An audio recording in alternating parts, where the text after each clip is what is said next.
मी याच्यावरती काल बोललेलो आहे. वक्फ बोर्डासंदर्भातला विषय आमच्यासाठी संपलेला आहे. वक्फ बोर्डाच्या सुधारणा बिलाचा विषय हा शिवसेनेसाठी संपलेला आहे. त्याच्यावर पुढे इंडिया आघाडी म्हणण्यापेक्षा काही लोक कोर्टात गेलेले आहेत. अभिषेक मनु सिंघवी यांनी सांगितलं, ज्येष्ठ कायदेतज्ञ, त्यांनी राज्यसभेतल्या त्यांच्या भाषणात सांगितलं की हे विधेयक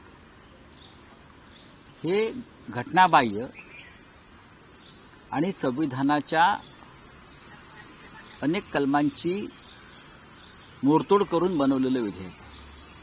त्याच्यामुळे सुप्रीम कोर्टामध्ये हे विधेयक टिकणार नाही असं कायदे तज्ज्ञांचं मत आहे.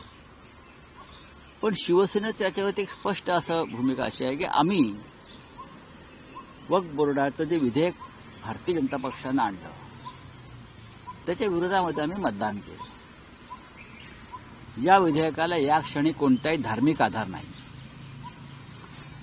हे विधेयक कोणत्याही पद्धतीनं जर विचार केलात तुम्ही तर समान नागरी कायदा, हिंदुत्व या संदर्भाच्या आसपासही जात नाही.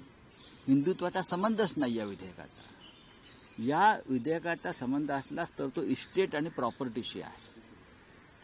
सरकारमधल्या काही लोकांना आणि त्यांच्या उद्योगपतींना, लाडक्या उद्योगपतींना वक्फ बोर्डाच्या 2 लाख कोटीच्या जमिनी आपल्या घशात घालायच्या असल्यामुळे हे विधेयक आणलंय आणि आम्ही त्याला विरोध केला. बस, बाकी काही नाही.